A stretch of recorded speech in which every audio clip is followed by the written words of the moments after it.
बात करता हूं, याद रखिएगा।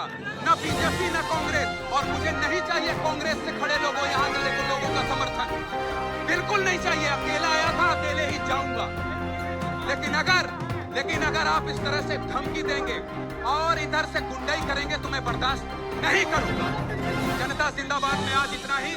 मुझे मेरे सहयोगी अजय त्रिपाठी और दुर्गेश साहू को इजाजत दीजिए, और यहां से बीजेपी के कार्यकर्ताओं के बीच से जाऊंगा। है हिम्मत, रोक के मेरा कैमरा बंद करके दिखाइए। नमस्कार।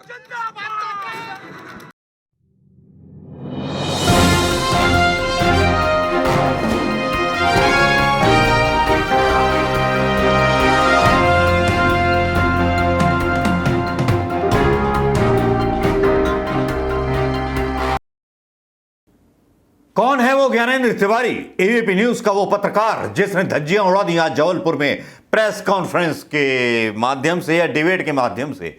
जी हां, आज वो ना तो कांग्रेस के सवाल कर रहा था ना किसी के सवाल कर रहा था, वो सिर्फ बात कर रहा था सरकार के कामों पर। उसके ऊपर हमला हुआ बीजेपी के गुंडों के द्वारा। बीजेपी के गुंडों के द्वारा हमला किया जाता है ज्ञानेंद्र तिवारी पर एबीपी न्यूज के। हो सकता है कल इस पत्रकार की नौकरी चली जाए, हो सकता है ये पत्रकार नौकरी से वीरान हो जाए, हो सकता है ये क्रांतिकारी पत्रकार बेदखल कर दिया जाए एबीपी न्यूज से। मैं ये कहना चाहता हूं कि सच दिखाने का जो हौसला होता है, और लाइव सच दिखाने वाले ज्ञानेंद्र तिवारी जो जबलपुर से लाइव रिपोर्टिंग कर रहे थे, आज मानना पड़ेगा ऐसा जिगरा है कुछ मर्दों में, जो मर्द जिंदा हैं हिंदुस्तान के लोकतंत्र को बचाने के लिए। और मैं ऐसे पत्रकारों को सलाम करता हूं। सलाम इसलिए भी करना पड़ेगा कि वो न्यूट्रल सवाल कर रहे थे ज्ञानेंद्र तिवारी। जैसा कि आप जानते हैं, हम सब लोगों ने मतलब मान लिया है कि एबीपी न्यूज़, आज तक और सारे चैनल बिके हुए हैं। ये कोई ऐसी न्यूज़ नहीं दिखाते या ऐसा कोई सवाल बीजेपी से नहीं करते कि जो बीजेपी को सासत में डाल दे। लेकिन यहां ज्ञानेंद्र तिवारी तो मतलब वैसे ही एक रिपोर्टिंग कर रहे थे। बहस चल रही थी जबलपुर में प्रियंका गांधी को लेकर के। वहां पर जो है बीजेपी के लोग थोड़े पीछे हट गए, लोगों ने बोलना शुरू कर दिया कि तो पीछे भाग गए, इनके पास जाओ, इनके पास जाओ। वो वहां पहुंचे तो उन्होंने शिवराज के नाम पर सवाल किया, और शिवराज चौहान का नाम जैसे ही लिया, बीजेपी के कार्यकर्ता थोड़ा उग्र हो गए, और इस ब्राह्मण पत्रकार को भी गुस्सा आ गया। परशुराम जैसी जड़ बुद्धि होती है ना कि चैलेंज स्वीकार करते हैं ब्राह्मण। जब आ गया गुस्सा तो उन्होंने भी चैलेंज कर दिया, मैं तुम्हारे बीच से जाऊंगा, तुम जो उखाड़ना है वो उखाड़ देना है। मैंने क्या गलत कर दिया? ज्ञानेंद्र तिवारी अपनी जगह ठीक थे, कहीं से कुछ गलत नहीं किया था। लेकिन ज्ञानेंद्र तिवारी की ये बहस मैं यहां इसलिए डालूंगा उन खबरों से ऊपर जो खबर थी आज राहुल गांधी की मणिपुर पर, खबर थी यूसीसी पर, जिस पर मैं आज बोलने वाला था।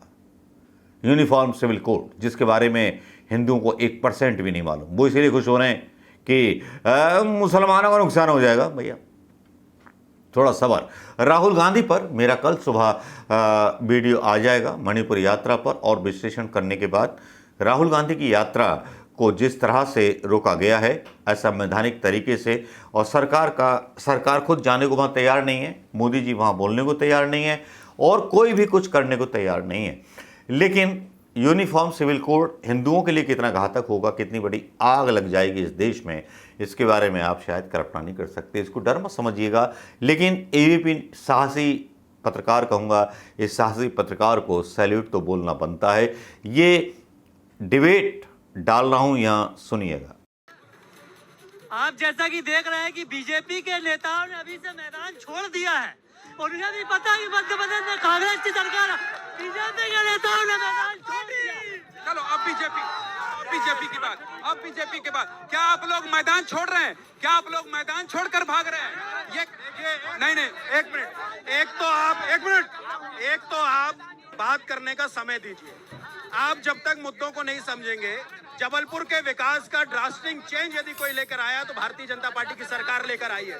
जबलपुर के अंदर इतना बड़ा फ्लाईओवर बन रहा है, जबलपुर के अंदर जो विकास के काम हो रहे हैं, 5 करोड़ रुपए अभी मुख्यमंत्री का आया, कल्प का आया है, इसके पहले मुख्यमंत्री विकास अधोसंरचना का आया। ये कांग्रेस के विधायक पार्षदों के द्वारा भारतीय जनता पार्टी के कामों में अपने बोर्ड लगाने का काम करते हैं, ये जाकर भूमि पूजन करने का काम करते हैं। ये बताइए कि कांग्रेस को पैसा कहां से आ रहा है? भारतीय जनता पार्टी की सरकार, मुख्यमंत्री और बोलिए, एक मिनट रुकिए। स्मार्ट सिटी के नाम पर हाथीताल के अंदर सैनिक सोसाइटी में एक बड़ा इंडोर स्टेडियम में अब दूसरे विकास भाजपा जो चारों तरफ प्रदेश में काम चल रहे हैं वो भाजपा के काम चल रहे हैं। कांग्रेस कहां से काम कराएगी? आप ये बताइए ना, झूठ बोल रहे हैं आप। वंदे मातरम ट्रेन देखिए, गली गली जाइए, जहां गुजरने की जगह नहीं थी वहाँ कंक्रीट की रोडें हैं। आप बड़ी बड़ी पानी, आप बहुत देर से बोलना चाह रही, महिलाएं बहुत भीड़ में। आप हमारी सरकार ने इतनी योजनाएं निकाली, आज लाडली लक्ष्मी से लेके लाडली बहना तक, नखून से लेके सिर के बाल तक योजना हर घर घर में पैदा। ये विधायक जो विकास की बात कर रहे हैं, हमारे फाइलों में, मैं पार्षद हूँ, मेरी फाइलों में 1 लाख की रोड में बड़ा सा बोर्ड लगा। बोलिए। ये कमलनाथ की 15 महीने की सरकार रही, सिर्फ ट्रांसफर उद्योग चलाया और अपराधीकरण को संरक्षण दिया। यहाँ पर पूरा सिंडिकेट दारू का कांग्रेस के लोग चला रहे हैं। उसके बाद भी ये लोग बात कर अपराधीकरण को बढ़ावा देते हैं। अध्यक्ष जी को पूछ लीजिएगा। हो गया, आपकी बात हो गई। हाँ, आपकी बात हो गई। सब हमारी सुनिए। जबलपुर के जो महापौर हैं, जबलपुर में अभी पहली बार पानी गिरा ऐसा है। सुनिए, इस भीड़ में आपके पास आया, जब तक आपके लोग बोले तब तक सुनाया। अब आपके सर्टिफिकेट की ना तो जरूरत है और ना आप ये बताएंगे कि जो चिल्ला रहा है उसके पास जा रहा है। और जाऊंगा, मुझे दोनों से बात करना है। आपको नहीं बात करना है, मत कीजिए। आपको नहीं बात करना है, मत कीजिए। और नहीं बात करेंगे। आपके मंत्री, सुनिए, आपके मंत्री विश्वास सारंग अगर शिवराज सिंह चौहान का नाम नहीं ले रहे हैं, इसका मतलब आपको परेशानी है। आप मुझे नसीहत मत दीजिए। आप अपने ये कह रहे हैं, हमको कह रहे हैं कि हम बात नहीं कर रहे हैं। हम सबसे बात कर रहे हैं। आप एंकर हो गए, ये सब बातें नहीं कर सकते। मुख्यमंत्री का नाम ले सकते, कैसे ले सकते हो मुख्यमंत्री? शिवराज सिंह चौहान का नाम क्यों नहीं ले सकता मैं? क्यों नहीं ले सकता? आप कैमरे में गुंडागर्दी कर रहे हैं। आप बीजेपी को लोग गुंडागर्दी कर रहे हैं। आप लाइव प्रोग्राम में गुंडागर्दी करेंगे। क्यों नहीं लूंगा शिवराज सिंह चौहान का नाम? क्यों नहीं लूंगा? गजब बात कर। ये बीजेपी के लोग हैं, ये संस्कार है आपके ये संस्कार है। शिवराज सिंह चौहान का नाम नहीं ले सकता मैं। आपके ये संस्कार है। गुंडागर्दी करते हैं आप। गुंडागर्दी आप करते हैं। कहते हैं मुख्यमंत्री का नाम नहीं ले सकते। ये यहाँ पर नैतिकता की बात कर रहे हैं। मैं भीड़ में ले जाकर सभी लोगों से बात कर रहा हूं और ये मुझे कह रहे हैं कि नाम नहीं ले सकते। लड़ाई करने की बात कर रहे हैं, गुंडागर्दी की बात कर रहे हैं। ये यहाँ पर, ये देखिए, ऐसी बात नहीं होगी। नाम नहीं ले सकते, सवाल नहीं पूछ सकते, नाम नहीं ले सकते। हद है भैया, ये सवाल पूछने से घबराते हैं। एक सेकंड, ये जवाब देने से एक सेकंड। ना, मैं सबके पास जा रहा हूँ, सबसे बात। एक सेकंड, सबसे जा रहा हूँ, सबसे बात कर रहा हूँ। दुर्गेश, इधर आई। सबसे जा रहा हूँ, बात कर रहा हूँ। इसके बाद ये कह रहे हैं आप नाम नहीं ले सकते। अरे क्यों नाम नहीं ले सकते? और क्यों नाम नहीं लूंगा मैं? इस तरह की बात आप देखिए। मध्य प्रदेश के जबलपुर में, मैं ये नहीं कह रहा हूं कि कांग्रेसी मुझसे घिरे हैं तो मैं कांग्रेस का सपोर्ट कर रहा हूं या बीजेपी, ये सपोर्ट वाले, लेकिन इनकी बात और उनकी दोनों की बात मैं कर रहा हूं। और बीजेपी के नेता कह रहे हैं कि आप शिवराज सिंह चौहान का नाम नहीं ले सकते। गजब है। क्यों नहीं ले सकते भाई? क्यों नहीं ले सकते? सवाल नहीं पूछ सकते? ये बीजेपी के नेता है जो आकर कह रहे हैं कि गुंडागर्दी कर रहे हो आप। ये यहाँ पर देख लीजिए, ये यहाँ पर ये लोकतंत्र है।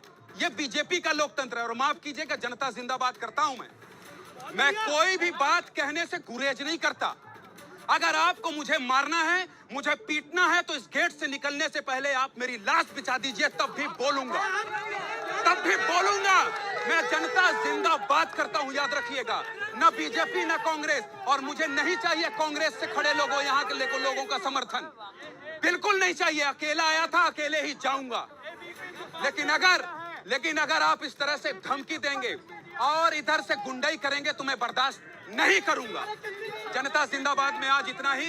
मुझे मेरे सहयोगी अजय त्रिपाठी और दुर्गेश साहू को इजाजत दीजिए और यहां से बीजेपी के कार्यकर्ताओं के बीच से जाऊंगा।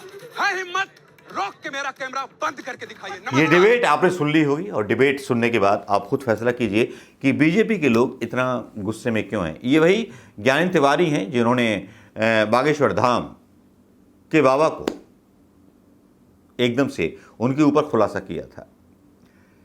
ब्राह्मण हैं, लेकिन ऐसे ब्राह्मण नहीं हैं जो अंधविश्वास को माने, साइंटिफिक ब्राह्मण हैं। ब्राह्मणों की यही खूबी है। भले ही हम ब्राह्मणों को बहुत गालियाँ दलित समाज के द्वारा दी जाती हैं, दूसरे देश का बताया जाता है, और मैं भी ब्राह्मण हूँ तो इसलिए बोला जा सकता है, लेकिन ब्राह्मण तो ब्राह्मण है, ब्रह्म की आवाज़ बोलता है। ब्रह्म का मतलब तो आप जानते हैं, अहम ब्रह्मास्मि। नमस्कार, जय हिंद दोस्तों।